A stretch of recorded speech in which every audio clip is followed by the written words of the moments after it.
안녕하신가, 여러분. 나는 카를 마르크스라고 하네.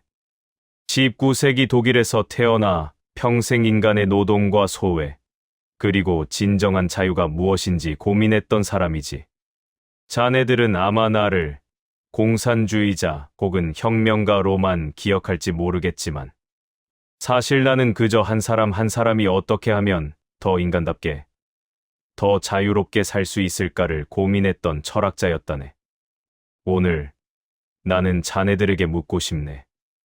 왜 우리는 평생을 열심히 살았음에도 이토록 허무한가? 자네들은 아마 60대, 혹은 70대, 어쩌면 80대에 이르렀을 것이네. 젊은 시절, 자네들은 가족을 위해 새벽부터 밤늦게까지 일했지. 자식들을 키우기 위해, 집 한 채 마련하기 위해, 노후를 준비하기 위해 모든 것을 바쳤네. 회사에서는 상사의 눈치를 보며, 집에서는 가족의 기대를 짊어지며, 자네 자신을 위한 시간은 단 한 번도 가져보지 못했을 것이네. 그리고 이제 은퇴를 했거나 자식들이 독립했거나 혹은 배우자와 사별했을지도 모르지. 그렇게 평생을 달려온 끝에 자네들은 문득 이런 생각을 하게 되네. 내가 뭘 위해 살았지? 이제 나는 누구지? 왜 이렇게 허전하지? 자네, 이것이 바로 내가 말했던 소외 프렘덩일세. 소외란 무엇인가? 그것은 자네가 자네 자신으로부터 멀어지는 것이네. 자네가 평생 만들어 온 것들, 돈, 명예, 관계, 이 정작 자네를 행복하게 만들지 못하고 오히려 자네를 공허하게 만드는 상태 말일세. 자네는 평생 누군가의 부모, 누군가의 직원, 누군가의 배우자로 살아왔지만 정작 나 자신으로는 살아보지 못한 것이지. 하지만 걱정 말게나. 오늘 나는 자네들에게 이야기하려 하네. 이제부터라도 어떻게 하면 자네가 자네 자신으로 돌아갈 수 있는지, 어떻게 하면 남은 인생을 진정으로 자유롭고 가치 있게 살 수 있는지 말일세. 자, 그럼 차 한 잔 마시며 나와 함께 천천히 생각해 보세나. 자네들은 평생 노동을 했네. 공장에서, 사무실에서, 혹은 집안에서 말일세. 남성이든 여성이든 자네들은 모두 일을 했지. 그런데 그 일이란 게 뭐였나? 자네가 정말로 원해서 한 일이었나? 아니면 그저 살기 위해, 먹고 살기 위해, 가족을 부양하기 위해 어쩔 수 없이 한 일이었나? 내가 19세기 공장을 돌아다니며 본 노동자들은 하루 12시간, 14시간씩 기계 앞에 서 있었네. 그들은 자신이 만드는 상품이 무엇인지도 모른 채 단지 나사를 조이고 천을 짜고 석탄을 캤지.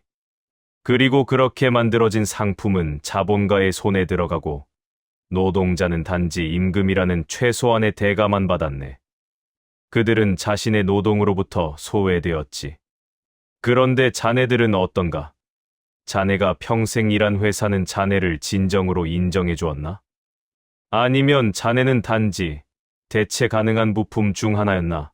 은퇴하고 나니 회사 사람들은 자네를 얼마나 찾아주던가? 자네가 그렇게 열심히 바친 세월이 결국 자네 인생에 무엇을 남겨주었나? 여성이라면 더욱 그러할 것이네. 자네는 아마 평생 가사노동을 했을 것이네. 밥을 짓고 빨래를 하고 아이들을 키우고 남편을 뒷바라지했지. 그런데 그 노동은 노동으로 인정받았나? 아니, 그것은 당연한 것으로 여겨졌지. 자네는 임금도 받지 못했고 인정도 받지 못했네. 그저 어머니이기 때문에, 아내이기 때문에 해야 하는 일로 치부되었을 뿐이지. 그리고 이제 자식들이 다 자라고 남편이 세상을 떠나거나 자네가 홀로 남았을 때 자네는 문득 깨닫네. 나는 평생 뭘 했지? 나는 누구지? 이것이 바로 노동으로부터의 소외일세. 하지만 여기서 더 깊은 질문을 해보세나. 과연 그 노동이 자네를 소외시킨 것일까? 아니면 자네가 그 노동에 자네 자신을 투영하지 못했기 때문일까? 헤겔이라는 철학자는 이렇게 말했네. 인간은 노동을 통해 자기 자신을 실현한다고 말일세. 즉, 진정한 노동이란 자네가 자네의 창조성과 의지를 담아내는 과정이어야 한다는 것이지. 그런데 자네들의 노동은 그렇지 못했네. 자네는 단지 타인의 명령에 따라, 타인의 기대에 맞춰, 타인의 이익을 위해 일했을 뿐이지. 그렇다면 이제 자네는 어떻게 해야 할까? 첫째, 자네는 자네의 노동을 다시 정의해야 하네. 은퇴했다고 해서 혹은 나이가 들었다고 해서 자네의 노동이 끝난 것은 아니네. 다만 이제부터의 노동은 타인을 위한 노동이 아니라 자네 자신을 위한 노동이어야 하네. 예를 들어 자네가 평생 그림을 그리고 싶었다면 이제 그림을 그려보게나. 자네가 글을 쓰고 싶었다면 이제 글을 써보게나. 자네가 정원을 가꾸고 싶었다면 이제 흙을 만져보게나. 이러한 노동은 누구를 위한 것이 아니네. 자네 자신을 위한 것이지. 그리고 이러한 노동을 통해 자네는 비로소 자네 자신을 발견하게 될 것이네. 둘째, 자네는 과거의 노동을 재평가해야 하네. 자네가 평생 바친 그 세월이 헛되었다고 생각하지 말게나. 자네는 씨앗을 뿌린 것이네. 자네가 키운 자식들, 자네가 일궈낸 성과들, 자네가 만든 관계들, 이 모든 것은 자네의 창조물일세.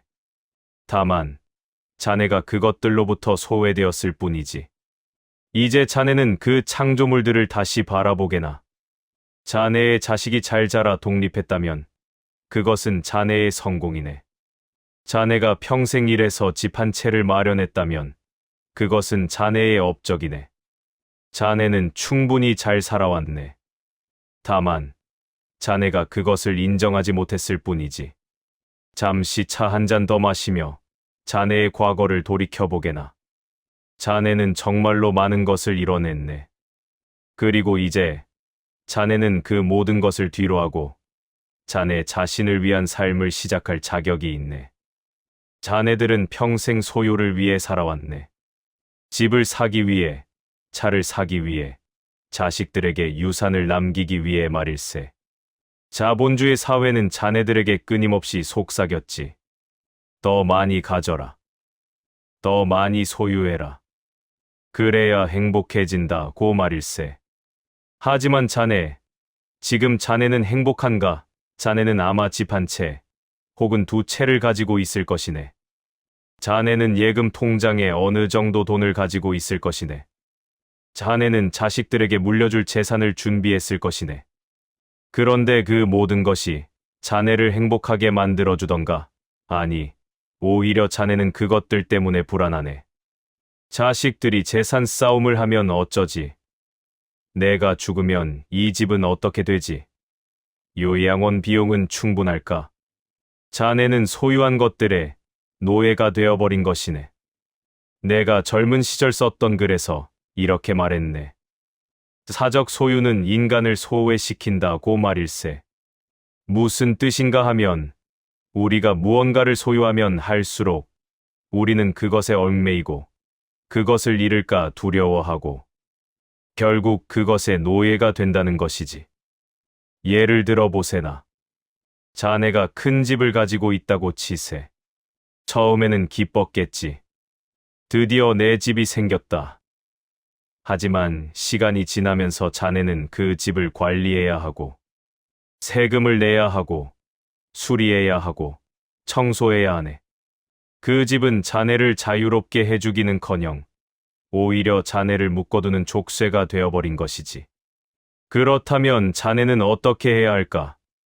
모든 것을 버리고 무소유로 살라는 말인가? 아니네. 나는 그렇게 극단적인 것을 말하는 것이 아니네. 나는 다만 자네가 소유해서 존재로 시선을 돌리라는 것이네. 에리 프롬이라는 20세기 철학자가 있었네. 그는 소유냐 존재냐라는 책에서 이렇게 말했지. 소유 양식으로 사는 사람은 끊임없이 더 많은 것을 원하지만 존재 양식으로 사는 사람은 지금 이 순간을 살아간다고 말일세. 무슨 뜻인가 하면 소유 양식으로 사는 사람은 나는 무엇을 가졌는가? 로 자신을 정의하네. 나는 집이 있다. 나는 돈이 있다. 나는 자식이 있다. 이런 식으로 말일세. 하지만 존재 양식으로 사는 사람은 나는 무엇인가? 로 자신을 정의하지. 나는 생각한다. 나는 느낀다. 나는 사랑한다. 이런 식으로 말일세. 자네, 한번 생각해보게나. 자네가 만약 모든 재산을 잃는다면 자네는 누구인가? 자네가 만약 자식들과 연락이 끊긴다면 자네는 누구인가? 자네가 만약 집을 잃는다면 자네는 누구인가? 만약 자네가 이 질문에 답할 수 없다면 자네는 아직 소유 양식으로 살고 있는 것이네. 하지만 만약 자네가 나는 나다라고 답할 수 있다면 자네는 이미 존재 양식으로 살고 있는 것이지. 그렇다면 어떻게 존재 양식으로 살 수 있을까? 첫째, 자네는 충분함을 배워야 하네. 자본주의는 끊임없이 자네에게 부족함을 느끼게 만들지.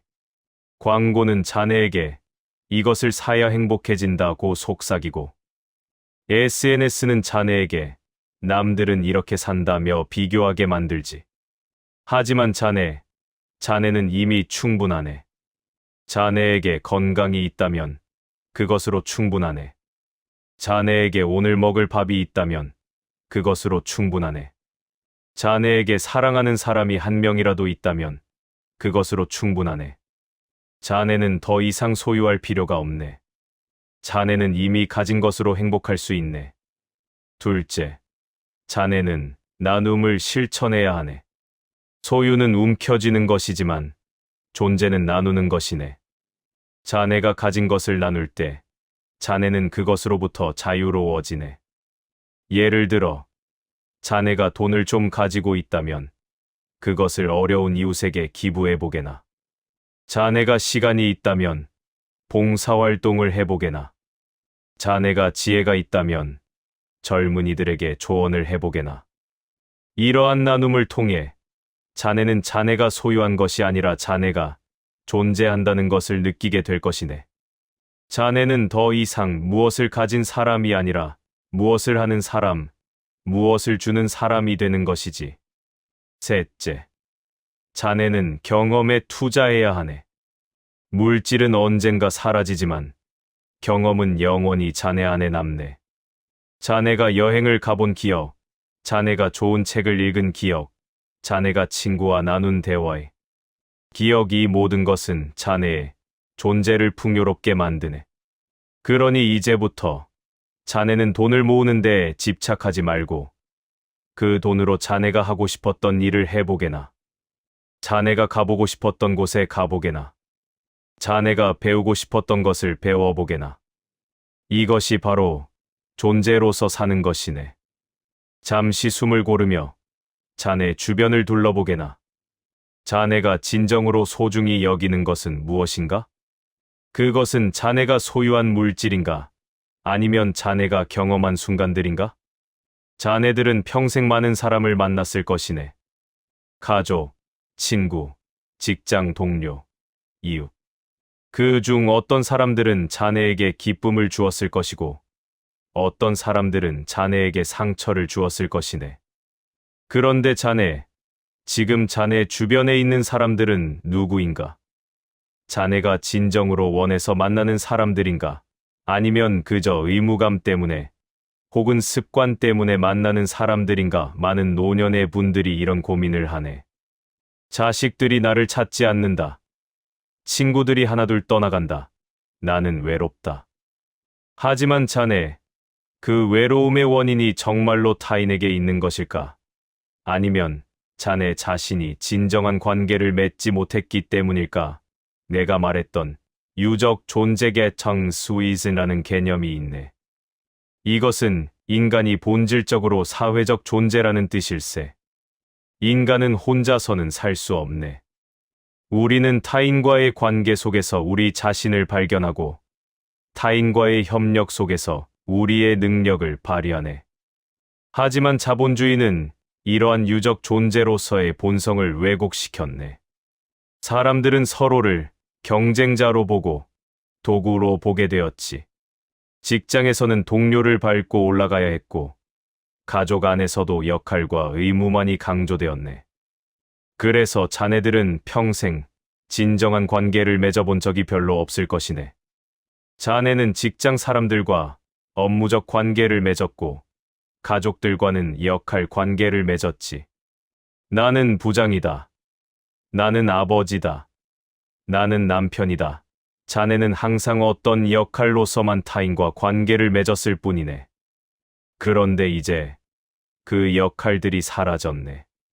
자네는 더 이상 회사의 부장이 아니고, 자식들은 독립했고, 배우자는 세상을 떠났거나 각자의 삶을 살고 있네. 그렇다면 이제 자네는 누구인가? 자네는 어떻게 타인과 관계를 맺어야 하는가? 여기서 나는 자네에게 관계의 변증법을 제안하고 싶네. 변증법이란 무엇인가? 그것은 대립과 모순을 통해 새로운 것을 창조하는 과정일세. 헤겔은 이것을 정정반화합회의라고 표현했지. 인간관계도 마찬가지일세. 자네는 먼저 자네 자신을 긍정해야 하네 정.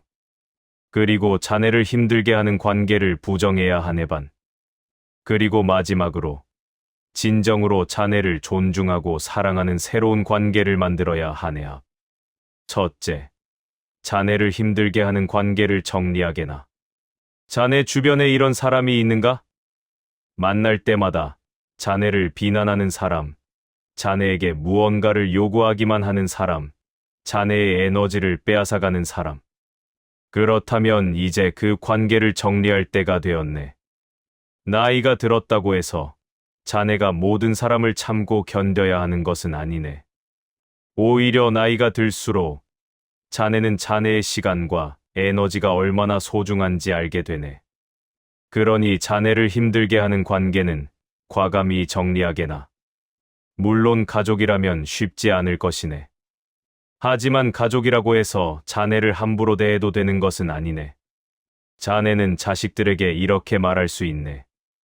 나는 너희를 사랑하지만 나를 존중해 주길 바란다. 자네는 형제자매에게 이렇게 말할 수 있네. 우리는 가족이지만 나는 나의 삶을 살겠다. 둘째, 진정한 유적 존재로서 새로운 관계를 만들게나. 자네는 이제 역할이 아니라 인간 대 인간으로 타인과 만나야 하네. 자네가 노인정에 가거나 동호회에 가거나 봉사활동을 할 때 자네는 나는 무엇을 해줄 수 있는가? 가 아니라 나는 어떤 사람인가? 로 자신을 소개해야 하네. 예를 들어 자네가 등산 동호회에 간다면 자네는 나는 등산을 좋아하는 사람으로서 타인과 만나게 되네. 자네가 독서 모임에 간다면 자네는 나는 책을 사랑하는 사람으로서 타인과 만나게 되네. 이러한 관계는 의무도 아니고 역할도 아니네. 순수하게 우리라는 공통분모로 연결된 관계일세. 셋째, 고독을 두려워하지 말게나. 많은 노년의 분들이 외로움을 두려워하네. 하지만 자네, 고독과 외로움은 다르네. 외로움은 타인이 없어서 느끼는 공허함이지만 고독은 자네 자신과 함께 있는 시간일세. 쇼펜하우어라는 철학자는 이렇게 말했네. 사람은 혼자 있을 때 가장 자유롭다고 말일세. 왜냐하면 혼자 있을 때 자네는 타인의 시선을 의식하지 않아도 되고 타인의 기대에 맞출 필요도 없기 때문이지. 그러니 자네, 혼자 있는 시간을 즐기게나. 책을 읽고, 산책을 하고, 명상을 하고, 자네 자신과 대화를 나누게나.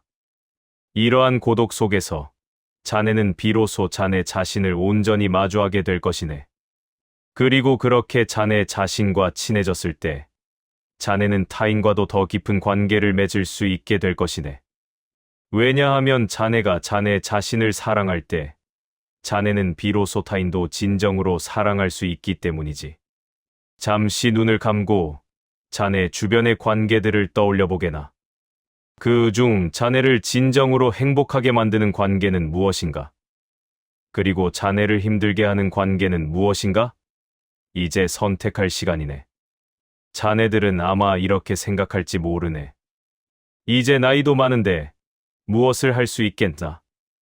혹은 이미 다 살았는데 이제 와서 새로운 것을 시작한들 무슨 소용인가? 하지만 자네, 그것은 자본주의가 자네에게 심어준 거짓말일세. 자본주의는 자네에게 말하지. 생산적이지 않으면 가치가 없다. 돈을 벌지 못하면 쓸모없다고 말일세. 그래서 자네는 은퇴하고 나서 자네가 무가치하다고 느끼는 것이네. 하지만 나는 자네에게 말하고 싶네. 인간의 가치는 생산성에 있지 않네. 인간의 가치는 존재 자체에 있네. 자네가 숨을 쉬고 생각하고 느끼고 사랑한다면 자네는 이미 충분히 가치 있는 존재일세. 그리고 자네가 남은 생을 어떻게 보내든 그것은 자네의 자유이고 권리일세. 하지만 나는 동시에 이렇게도 말하고 싶네. 자네가 단지 소비하는 삶이 아니라 창조하는 삶을 산다면 자네는 훨씬 더 풍요롭고 의미 있는 노년을 보낼 수 있다고 말일세. 창조란 무엇인가? 그것은 무언가를 만들어내는 것일세. 예술 작품일 수도 있고, 글일 수도 있고, 정원일 수도 있고, 요리일 수도 있고, 관계일 수도 있네. 중요한 것은 자네가 자네의 의지와 창의성을 담아 무언가를 만들어내는 것이지. 내가 자본론에서 말했듯이 인간은 노동을 통해 자연을 변화시키고 그 과정에서 자기 자신도 변화시킨다네. 하지만 여기서 말하는 노동은 착취당하는 노동이 아니네. 자네 자신을 위한, 자네가 원하는, 자네가 즐기는 노동일세. 그렇다면 자네는 무엇을 창조할 수 있을까? 몇 가지 예를 들어보겠네. 첫째, 예술과 창작 활동. 자네가 평생 그림을 그리고 싶었다면 이제 그림을 그려보게나. 나는 재능이 없어 라고 말하지 말게나. 예술은 재능의 문제가 아니라 표현의 문제일세. 자네가 자네의 감정을, 자네의 생각을, 자네의 경험을 그림으로, 글로, 음악으로 표현할 때 그것은 이미 훌륭한 예술일세. 요즘은 시니어를 위한 미술 교실, 글쓰기 교실, 악기 교실이 많네. 자네가 가서 배워보게나. 처음에는 서툴겠지만 그것이 중요한 게 아니네. 중요한 것은 자네가 창조하는 기쁨을 느끼는 것이지. 둘째, 학습과 지적 성장. 자네의 뇌는 아직 죽지 않았네. 오히려 나이가 들수록 자네는 더 많은 경험과 지혜를 가지고 있기 때문에 새로운 것을 배울 때 더 깊이 이해할 수 있네. 자네가 평생 궁금했던 것을 이제 배워보게나. 철학, 역사, 과학, 외국어. 무엇이든 좋네. 요즘은 온라인으로도 많은 강의를 들을 수 있고, 대학에서는 시니어를 위한 프로그램도 많이 운영하고 있네. 배움은 단지 지식을 쌓는 것이 아니네. 배움은 자네의 시야를 넓히고, 자네의 생각을 깊게 하고, 자네의 삶을 풍요롭게 만드는 과정일세. 셋째, 봉사와 나눔. 자네가 평생 쌓아온 경험과 지혜를 젊은 세대에게 나누어 주게나. 자네가 멘토가 되어주는 것이지. 혹은 자네가 어려운 이웃을 돕는 봉사활동을 해보게나. 봉사는 타인을 위한 것이기도 하지만 동시에 자네 자신을 위한 것이기도 하네. 자네가 타인을 도울 때 자네는 자네의 존재 가치를 느끼게 되고 자네의 삶에 의미를 부여하게 되네. 넷째, 자연과의 교감. 자네가 정원을 가꾸거나 산을 오르거나 바닷가를 거닐면서 자연과 교감해보게나. 자연은 자네에게 많은 것을 가르쳐주네. 씨앗이 싹을 틀고 꽃이 피고 열매를 맺고 다시 씨앗이 되는 순환의 과정을 보면서 자네는 삶과 죽음, 시작과 끝에 대해 깊이 생각하게 될 것이네. 특히 정원 가꾸기는 훌륭한 창조 활동일세. 자네가 씨앗을 심고 물을 주고 햇빛을 쬐게 하면 그 씨앗은 자네의 손길 속에서 자라나네. 이것이 바로 창조일세. 다섯째, 회고록 쓰기. 자네의 인생 이야기를 글로 써보게나. 자네가 어디서 태어나서 어떤 어린 시절을 보냈고 어떤 사람들을 만났고 어떤 일들을 겪었는지 말일세. 이것은 단지 과거를 기록하는 것이 아니네. 이것은 자네가 자네의 삶을 재해석하고 의미를 부여하는 과정일세. 그리고 자네의 자손들에게는 소중한 유산이 될 것이네. 여섯째, 새로운 관계 형성. 앞서 말했듯이 새로운 동호회에 가입하거나 새로운 친구를 사귀어 보게나 자네의 나이와 비슷한 사람들과 만나서 서로의 이야기를 나누고 함께 웃고 함께 울어보게나. 관계도 창조일세. 자네가 타인과 진정한 유대를 형성할 때 그것은 무언가를 만들어내는 것이네. 하지만 여기서 중요한 것은 자네가 무엇을 하든 그것이 자네 자신의 선택이어야 한다는 것이네. 타인이 시켜서 하는 것도 아니고 의무감에서 하는 것도 아니네.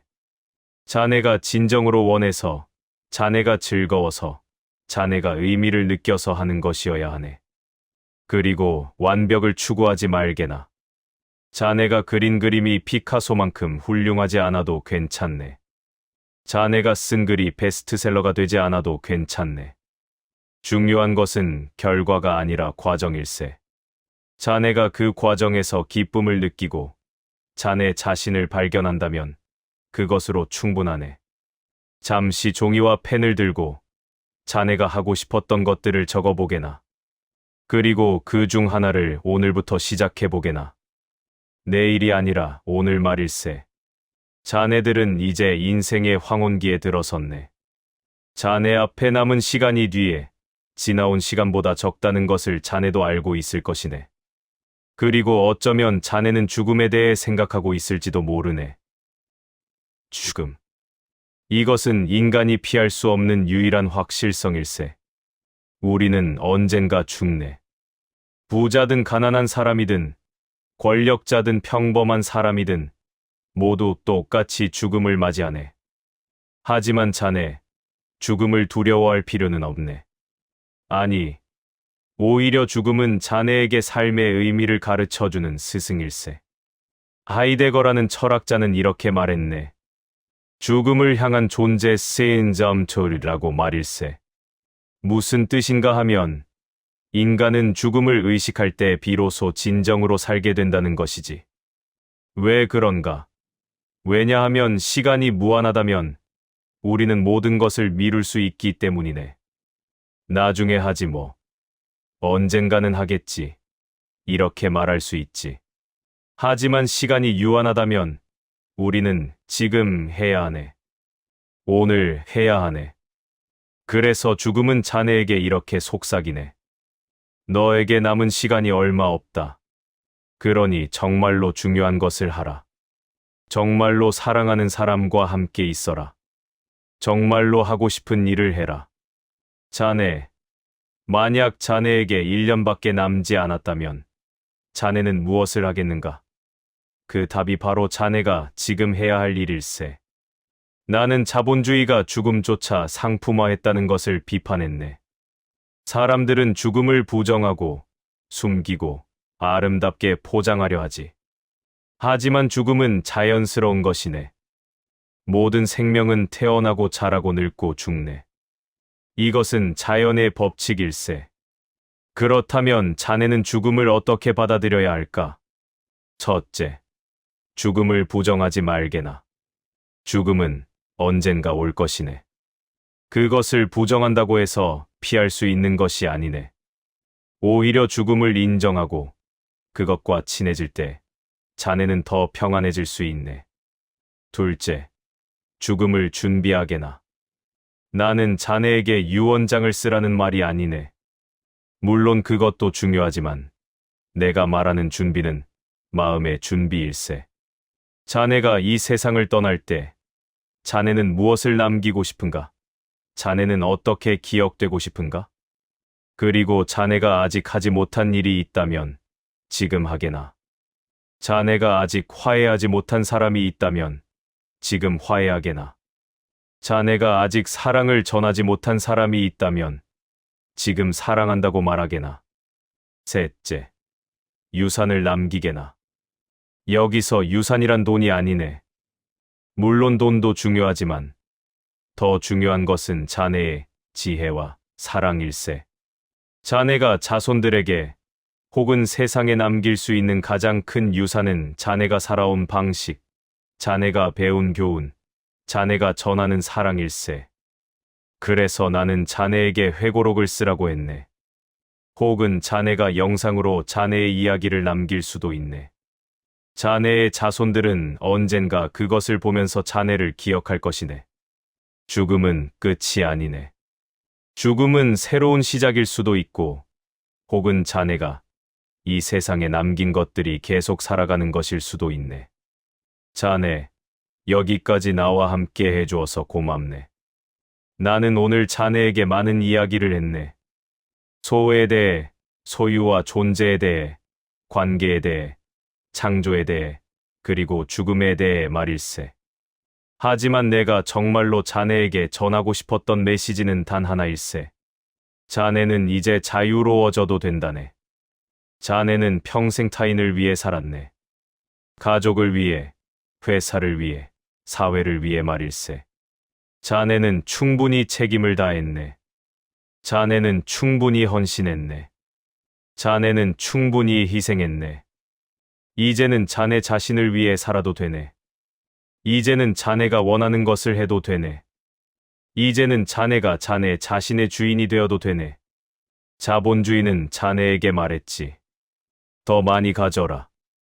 더 많이 일해라. 더 많이 소비해라. 하지만 나는 자네에게 말하네. 이제 충분하네. 이제 쉬어도 되네. 이제 자네 자신이 되어도 되네. 자네가 가진 것이 많든 적든, 자네가 이룬 것이 크든 작든, 그것은 중요하지 않네. 중요한 것은 자네가 자네 자신으로 살아가는 것이네. 마지막으로 나는 자네에게 이렇게 말하고 싶네. 자네는 혼자가 아니네. 자네와 같은 고민을 하는 사람들이 이 세상에 수없이 많네. 그리고 우리는 모두 같은 인간일세. 우리는 모두 유적 존재로서 서로 연결되어 있네. 그러니 자네의 손을 내밀어 보게나. 자네 옆에 있는 사람의 손을 잡아보게나. 그리고 함께 걸어가 보게나. 자네 혼자서는 힘들 수 있지만 우리가 함께라면 충분히 해낼 수 있네. 나, 카를 마르크스는 자네를 응원하네. 자네의 남은 인생이 진정으로 자네 자신의 것이 되기를 바라네. 자네가 소외에서 벗어나 진정한 자유를 누리기를 바라네. 자네는 이미 충분히 가치 있는 존재일세. 자네는 이미 충분히 훌륭한 사람일세. 자네는 이미 충분히 사랑받을 자격이 있는 사람일세. 그러니 이제 자네 자신을 사랑하게나. 자네 자신을 존중하게나. 자네 자신을 자유롭게 하게나. 차 한 잔 더 마시며 오늘 우리가 나눈 이야기를 곱씹어 보게나. 그리고 내일 아침 자네가 눈을 떴을 때 자네 스스로에게 이렇게 말해보게나. 오늘부터 나는 나 자신으로 살겠다. 그것이 바로 혁명일세.